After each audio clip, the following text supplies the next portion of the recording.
कौन सी बातें हमें हमेशा गुप्त रखनी चाहिए? तो ज़िंदगी में किसी को मत बताओ। नंबर 1, आप विद्यार्थी हो तो भविष्य का लक्ष्य गुप्त रखो।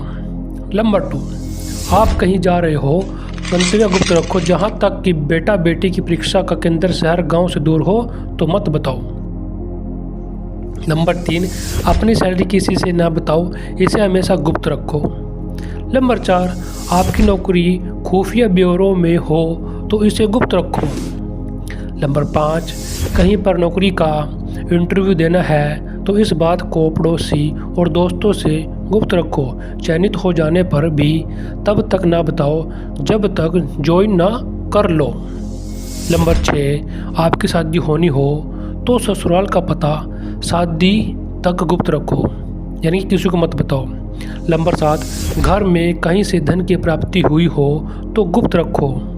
नंबर 8, बैंक अकाउंट नंबर और बैंक का नाम गुप्त रखो।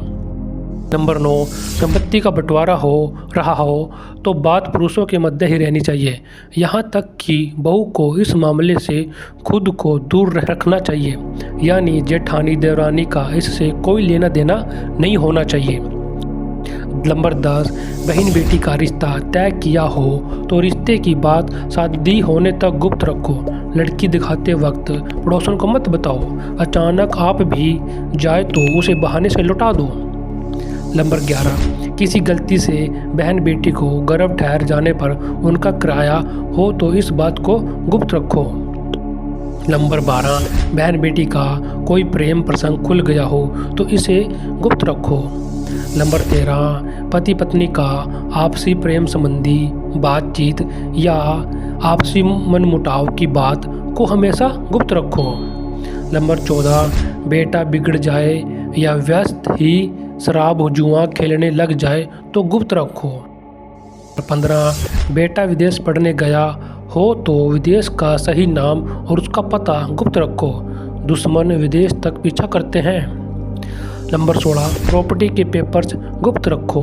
नई प्रॉपर्टी खरीदी हो तो जब तक जरूरत ना हो किसी को मत बताओ। नंबर 17, लॉकर किस बैंक में है यहाँ भी गुप्त रखो। इससे संबंधित सलाह भी बैंक मैनेजर के अलावा किसी से ना लो। मैनेजर की उपस्थिति में भी लॉकर खोलने से बच्चों, जब वह अपनी चाबी लगाकर हट जाए तब खोलिए। नंबर 18, घर में ज्वेलरी आई हो तो खास तौर से काम वाली बाई के सामने लेकर मत बैठो। काम वाली बाई को सहेली मत समझो। नंबर 19, अपना मोबाइल नंबर केवल खास नज़दीकी लोगों तक ही शेयर करिए, किंतु क्रेडिट डेबिट कार्ड का नंबर किसी से भी शेयर मत करिए। नंबर 20, छोटे 12 से 14 की उम्र तक के बच्चे की स्कूल और किस वाहन से आते जाते हैं यहाँ बात भी गुप्त रखो। उनका वाहन अगर स्कूल द्वारा तय ना हो तो ड्राइवर का पूरा पता नोट रखो। नंबर 21, कहीं भ्रमण पर कई दिन के लिए जाओ तो यह बात गुप्त रखो। बेहतर होगा ताले को एक छोटे कपड़े से ढक कर जाओ। किसी पड़ोसी को भी मत बताओ कि आप कब लौटेंगे। 22, घर में किसी को अगर कोई अति गंभीर बीमारी हो तो गुप्त रखो। बाहरी व्यक्ति की मदद केवल आपात स्थिति में ही लो। नंबर 23, बच्चा फेल हो जाए तो इस बात को गुप्त रखो, वरना बात जाहिर होने का बच्चे की मानसिकता पर विपरीत असर पड़ेगा। नंबर 24, शादी हो जाने पर पिछले प्रेम प्रसंग बताने की जरूरत नहीं। आपने सुहाग रात में ही अपनी पोल खोल दी तो उसके आगे जाकर गंभीर परिणाम होंगे और हमेशा ताने सुनने को मिलेंगे। नंबर 25, पति के घर की बातें कभी मायके वालों को ना बताओ। प्रतिदिन खुद को 1% बेहतर बनाने के लिए हमें सब्सक्राइब करना ना भूलें। धन्यवाद। नंबर 26, किसी गरीब को दिए गए दान की बात उजागर ना करो। नंबर 27, किसी से कर्ज या उधार लेने की बात किसी को ना बताओ। नंबर 28, बुजुर्ग की लिखी गई वसीयत अपने तक ही सीमित रखें और इस बात को बहुत नज़दीकी वकील के अलावा किसी को न बताएं। अगर वारिस नालायक हुआ या हुई तो बुजुर्ग पर वसीयत अपने मन माफिक लिखवाने के लिए नाजायज दबाव बना सकते हैं।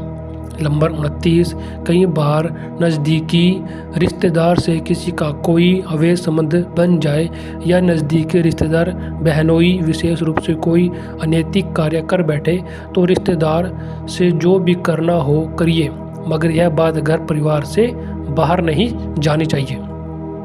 नंबर 30, पुरानी कहावत है कि पति पत्नी को भी एक दूसरे के समक्ष पूरी तरह एक्सपोज नहीं होना चाहिए। मतलब समझिए, ज़माना बड़ा ख़राब है मित्रों, ज़रा चौकस अलर्ट होकर रहो। कई कांड हो चुके हैं जिनमें एक दोस्त ने दूसरे के जीवन लीला ही समाप्त कर दी। दोस्त के साथ खाते पीते वक्त सातिर रहिए। कुछ लोग वीडियो को इग्नोर कर देते हैं और अपने जीवन से जुड़ी बेहतरीन जानकारियां छोड़ देते हैं। आपसे मेरी प्रार्थना है, मेरा मनोबल बढ़ाने के लिए चैनल को लाइक शेयर ज़रूर करें। धन्यवाद।